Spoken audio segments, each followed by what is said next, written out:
सबको जय मसीह की। मैं पास्टर राजेश कुमार कटारिया दिल्ली से। मैं धन्यवाद करता हूँ कि परमेश्वर ने आप सबको अच्छा रखा है और सुरक्षित रखा है और इस महामारी में भी बचा के रखा है आपको, आपके परिवारों को, आपकी फैमिली को, बच्चों को। प्रभु का धन्यवाद करें और उसकी महिमा करें, क्योंकि वो भला है और वो हमारी चिंता करता है।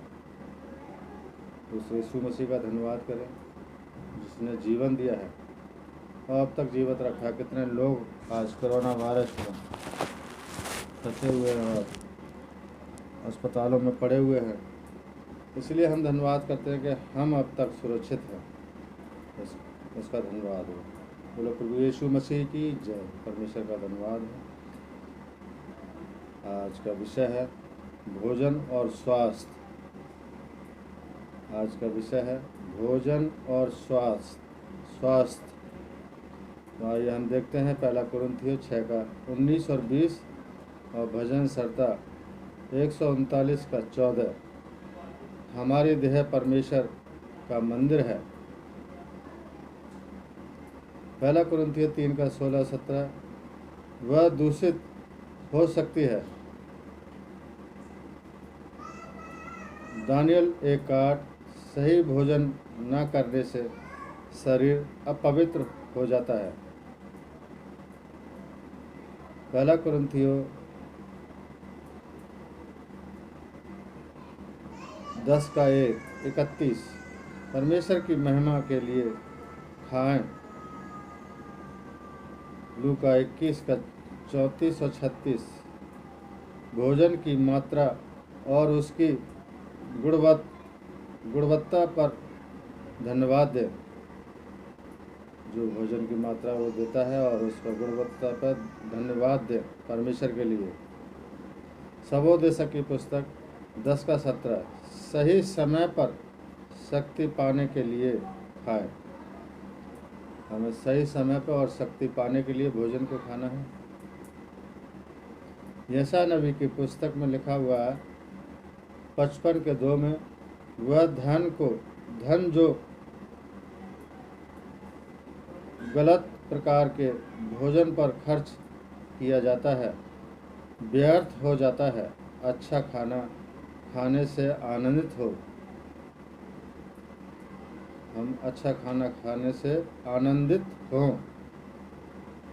अय्यूब की पुस्तक में लिखा हुआ है 36 के 16 में, अपनी मेज पर वह रखे जो चर्बी से भरपूर हो। लैब व्यवस्था 7 का 23 कहता है, पशुओं की चर्बी प्रतिबंधित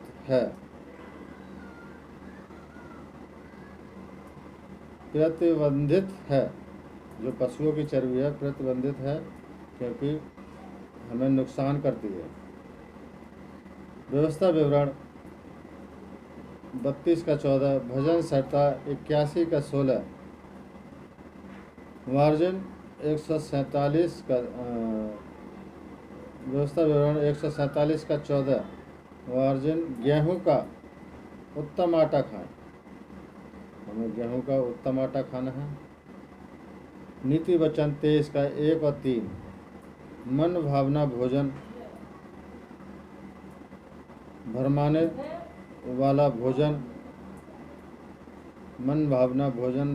वाला भोजन होता है। भजन संहिता 103 का 5 में लिखा हुआ है, सही भोजन से संतुष्ट रहें।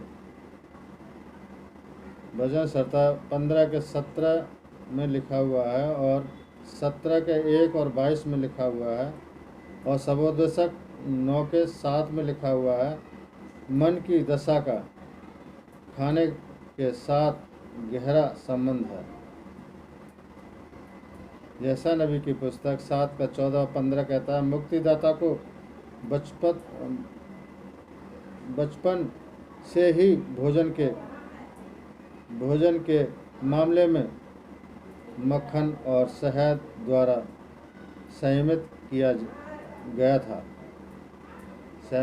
गया था।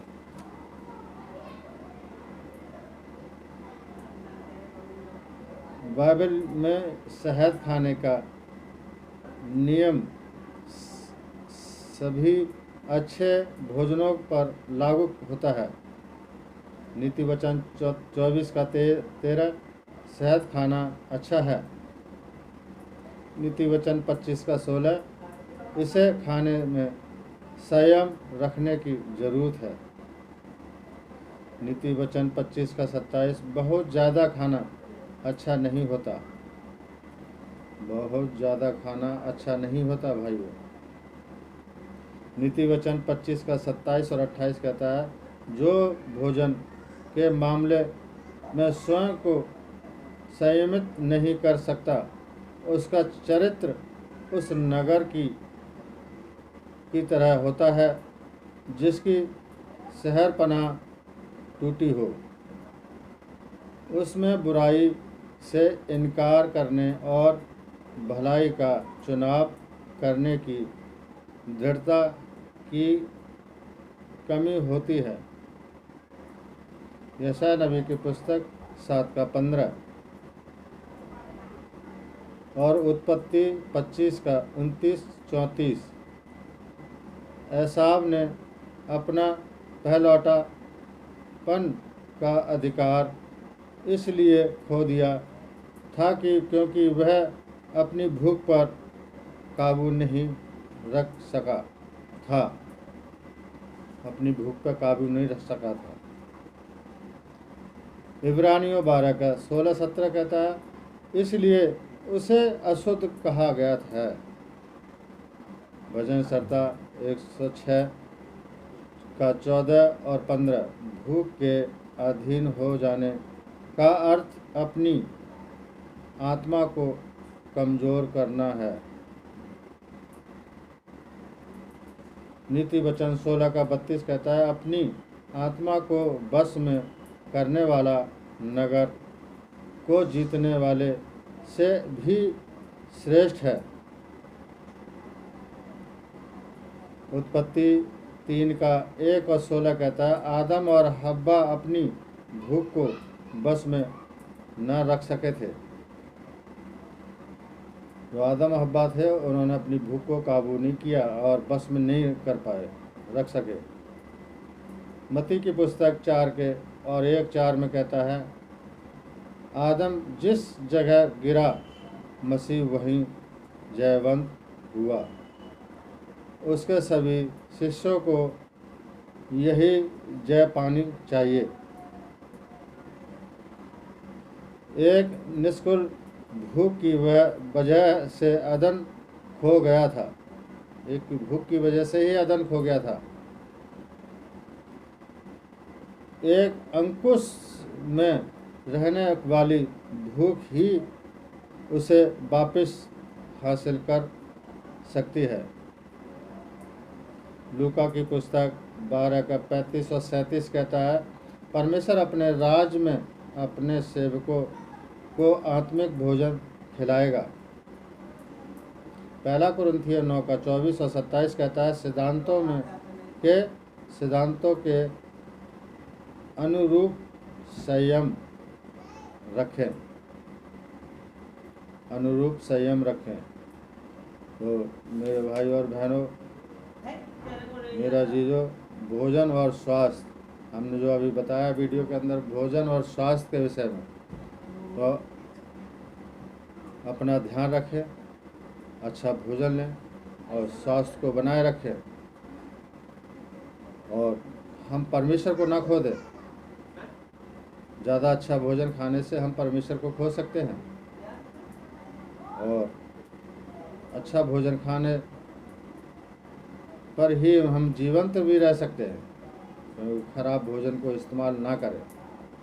ज़्यादा खराब भोजन इस्तेमाल करते हैं तो हम अपने जीवन को खो देते हैं, क्योंकि परमेश्वर ने कहा कि जगत की ज्योति मैं हूँ। क्योंकि प्रभु यीशु मसीह हमारा उद्धार करता है और हम उस परमेश्वर के बेटे बेटियां हैं जिसने हमारे जीवन में सांस डाली, हमारे नथनों में अपना जीवन का सांस फूका और हम चलते फिरते प्राणी हुए। तो हम परमेश्वर के वचन का ध्यान रखें, अच्छा खाना खाएं, अच्छा भोजन इस्तेमाल करें और ख़राब भोजन से दूर रहें। उसी में हमारा जीवन है और उसी में हम जीवित रह सकते हैं और अच्छा मार्ग चल सकते हैं, स्वर्ग राज में प्रवेश हो सकते हैं। तो मेरे भाइयों बहनों, जितने लोग मेरी वीडियो को देखें और तो अच्छे ध्यान से देखें और सही से सुने पूरी बात को। जब तक पूरे वचन को नहीं सुनेंगे आप, तब तक आपकी समझ में नहीं आया, क्योंकि मैंने आयतें भी डाल रखी हैं और वचन दे रखा है पूरा, और आप अपने घर पर स्टडी भी कर सकते हैं। और अगर आप परमेश्वर से दूर हैं तो घुटने टेक दे आज ही से क्षमा मांगें और उद्धार मांगें, क्योंकि उद्धार उसी के द्वारा है, जीवन उसी के द्वारा है।